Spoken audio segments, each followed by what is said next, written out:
So today's going to be a maintenance day for the boat. Join me as we change the engine oil, the gear oil, the anodes. We'll do the spark plugs. We're going to inspect the thermostat, inspect the valves, look at the air filter, inspect the timing belt, and grease the engine. So if you're going to do maintenance on your own outboard, two things that are a good idea to have. The first is a maintenance manual for your engine. And this just tells you how to do different procedures on it. And it has torque setting, specifications, as well as specialty tools and other things. Another thing that's a good idea to have is put together a good maintenance kit. And this one I have has wheel bearings for the trailer. It has thermostats with gaskets for the thermostat, as well as housings for the thermostat. This is a water separator. These are fuel filters. I don't change the fuel filters in this video. I actually had to change them a couple months ago because I had a bad fuel incident and I had to change those out. So I'll probably do a later video on that, but it's a good idea to have multiple fuel filters on hand. My engine actually has, I run 3 on it. This is a fuel filter water separator. This is the low pressure fuel filter. And then this is the high pressure fuel filter. This is the one that actually clogged when I had my incident. Spark plugs. This guy here is an adapter for the prop, as well as some cotter pins. Some O-rings for the anode. These are some extra anodes, some extra paint, extra hose clamps. This is a tool to do the valves with, which you'll see in this video. Oil filter, water pumps. Just have anything that you think you might need on hand. I also have a variety of different bolts for the outboard as well, in case one of them gets corroded or broke or something like that.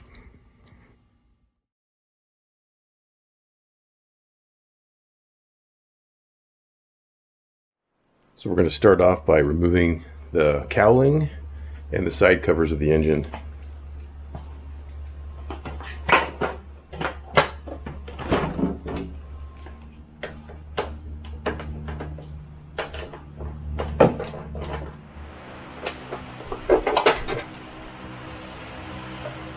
The next step is to remove the air cleaner assembly. It's located right here. You need to remove this wire connector here and the 4 screws that are attached to it here. Pull it out.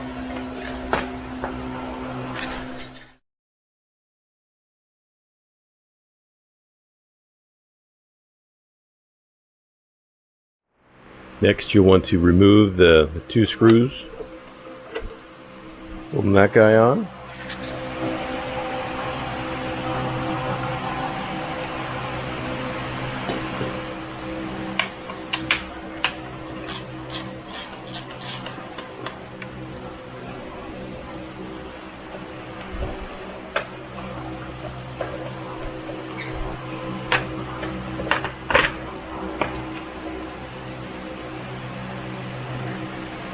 Next step is to remove the spark plugs.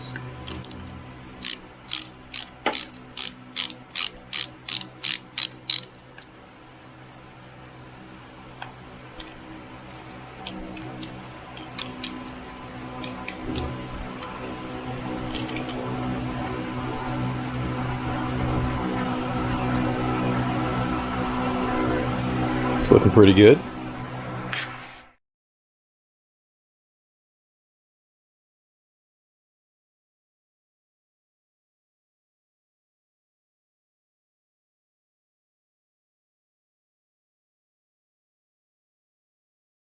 Alright, sorry for the noise. It's trash day. After removing the fuel pump and the fuel filter, it actually recommends removing these bolts. So we're going to remove these bolts here and then remove this breather.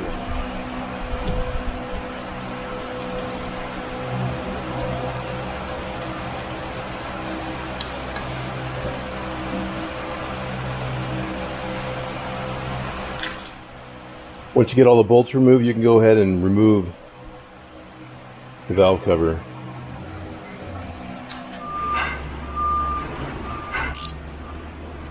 The next thing you're going to want to do is get a 22mm socket. Put it on here. And only turn this clockwise. If you turn it counterclockwise, you could damage the water pump. So we're going to turn this clockwise until the marks on the cam gear line up with here. What we're looking for is the number 1 mark lined up with the arrow here, and I'll zoom you in for a better look. So what we're looking for here is, you see that number 1 hash mark is lined up with that arrow right there. So in a nutshell, what we're going to be doing is measuring the gap, the distance in between the rocker arm here and the top of the valve there. So this is the intake side, and then this is the exhaust. And they both have different tolerances. So for the intake side, it has to be between 7 and 9 thousandths. And for the exhaust side, it has to be between 8 and 9 thousandths. So we'll go ahead and check that now. So this is a 7 thousandths feeler gauge, and what we're going to do is see if this will fit in between the rocker arm and the top of the valve, which it does. So since that fit, we're going to try the next size up, which is 8 thousandths, and see if that fits.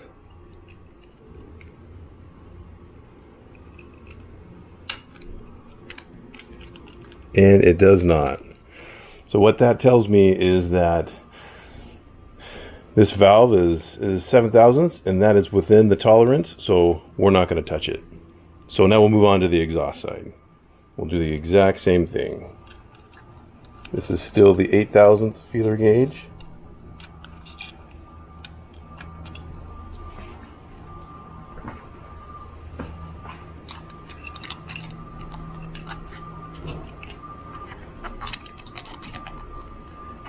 And that barely fits, so that is within tolerance. We're going to do the same thing for the next 2 cylinders, and when we're going to do that, we're going to be sure and turn this until the cam lines up with the top dead center for the cylinder that we're checking. So everything was intolerant, so we're not going to adjust any valves, but just for an example, if we were, what you would need is this special tool here you can get from Suzuki, and an 8mm wrench. And so this goes through the wrench like that. This would go on the end of the valve, and then this goes on the locking nut. So you would loosen the locking nut and then adjust this, measure it, and then holding the valve still, you would lock it down again. Okay, so we got this surface all cleaned up. We got the valve cover gasket cleaned up and put back on. So this is a new one, don't reuse the old one. And we'll get this put on and tightened down.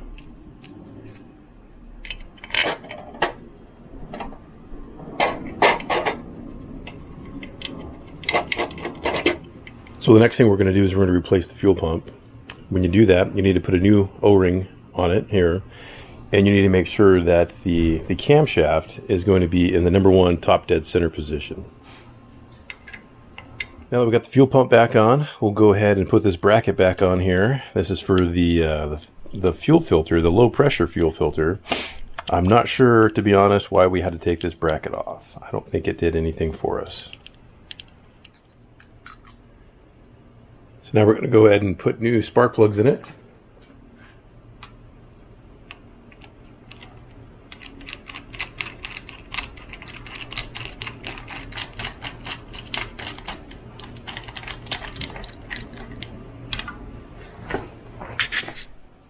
So we've got the spark plugs all tightened up. We've got the ignition coils back on now. Now we just need to go ahead and put the pull starter back on. Okay, so we went ahead and got everything buttoned back up here. We got the cam cover back on, the pull starter back on, and we put the air cleaner back in. Actually put a new one in it.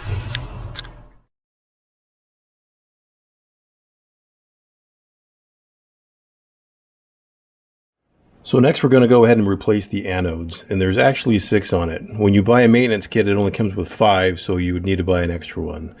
But here they are. So there's 1, 2, 3, 4. Come around to the other side. There's 5, and the 6th one is actually on the exhaust manifold right here. So we'll go ahead and get those switched out. Okay, so this is what an anode actually looks like, brand new. The ones I'm replacing actually don't look too bad, but we're going to replace them anyway. All you need is... Okay, so I just finished switching out all the outer anodes. They all looked pretty good. They didn't need to be replaced, but I like to change them once a year. So now we're going to get to the inner one here. And this is a 12mm socket. You're just going to go ahead and take this off.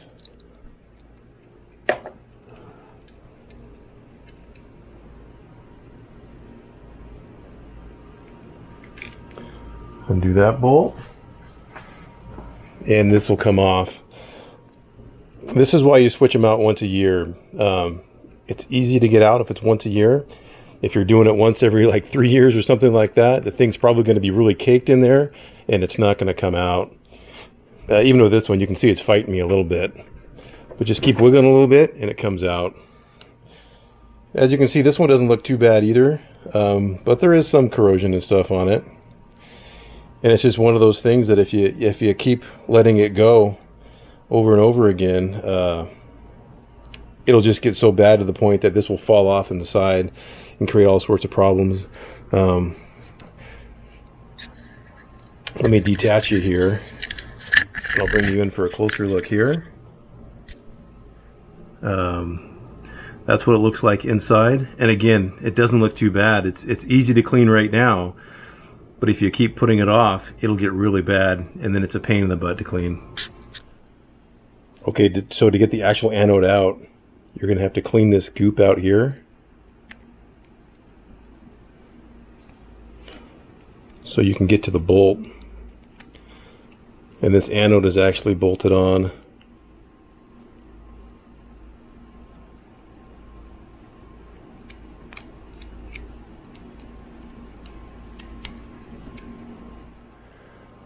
Okay, I got it cleaned up enough that I can get a wrench on it. So this is an 8mm socket. It's easiest if you just put it in a vise very lightly. You don't want to crush this thing. You just want to keep it from spinning. So put that in there.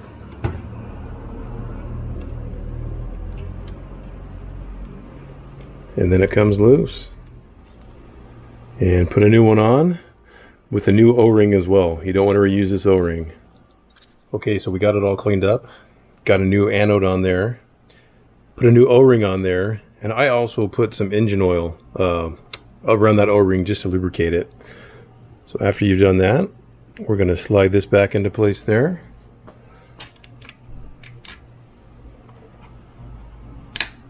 There we go.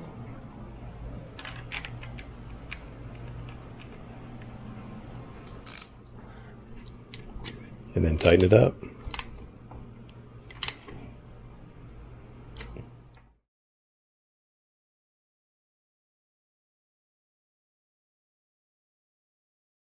So next we're going to look at the thermostat, make sure that's doing good. So you have to take the silencer off the air cleaner to get to it. And it's actually, it's probably hard to see, but it's right here. And this is a little line that I took off here. I think it's a vent line. And I just covered that with some tape so I don't get garbage in there.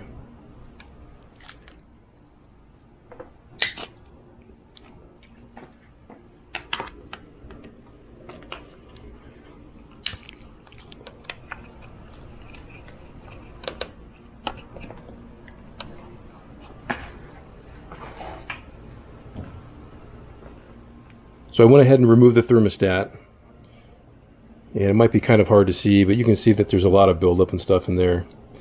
So I'm going to go ahead and remove that and get it back together. This is why it's important to take this out. It's been 2 years, so if I'd waited any longer, it would just be that much harder to get all this stuff out. Okay, I went ahead and got those areas cleaned up. I ended up just putting a new thermostat in it just because I had it. It still looked good. I'll keep it as a spare, but since I had it and it's cheap, I just wanted to go ahead and put it in. So we'll go ahead and put this guy back on.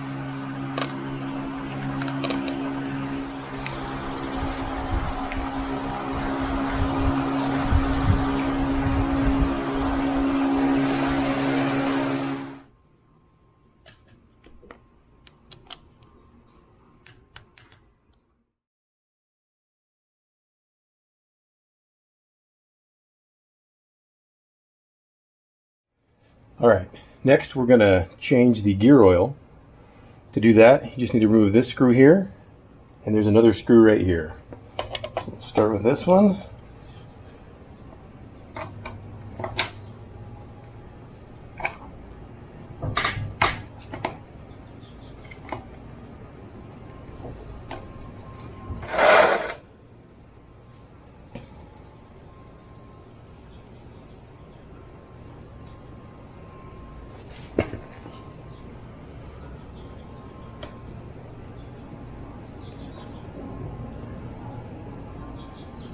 And while you're doing this, what you need to be looking for is to see if there's any water in this oil.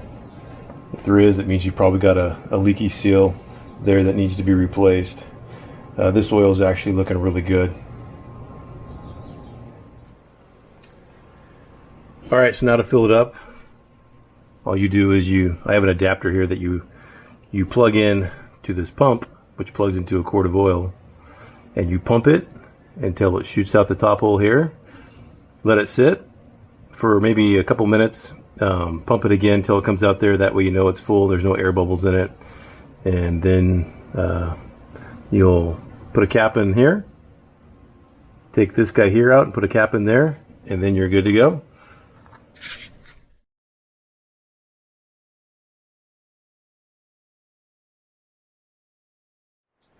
Okay, so next we're going to replace the engine oil. So you just basically want to loosen this cap here a little bit, and then we're going to unscrew the drain plug, which is right here.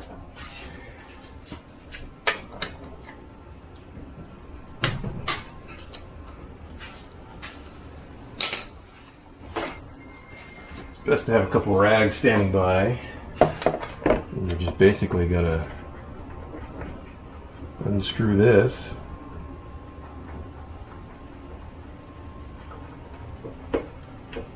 And drain out.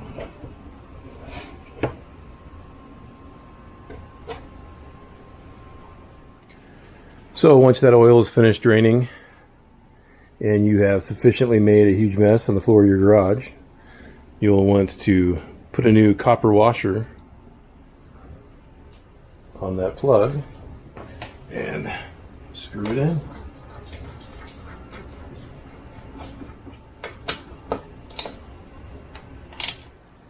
Alright, moving on to the oil filter. You want to put some rags underneath the bottom here to try to contain the oil when it's going to spill out. And hopefully you didn't crank it on too much last time and you can actually move it, which I barely can.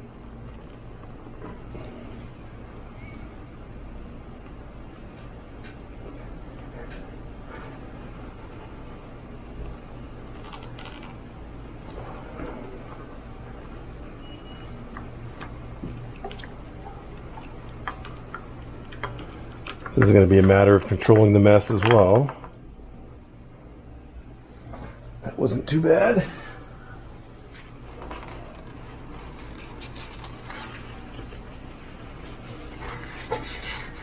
So now you get your new oil filter. I like to put a little bit of oil in the inside of mine, let it start soaking into that element, and then I'll get some oil on my finger and then wipe it around that O-ring so it does a good seal. And then we'll screw this guy on.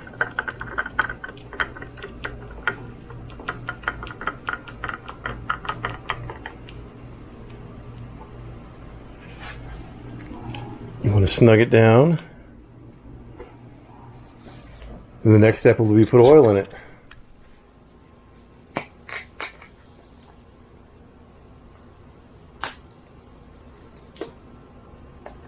Now all we're going to do is top it off with some oil.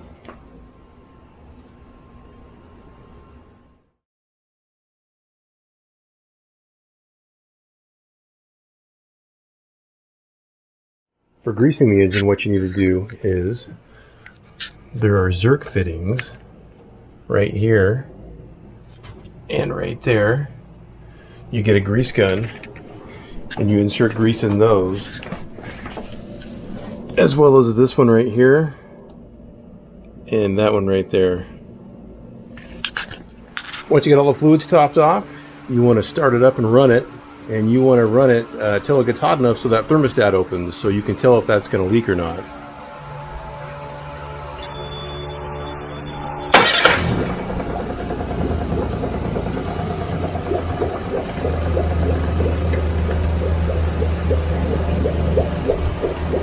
engine's been running for about, I'd say a little less than 10 minutes right now.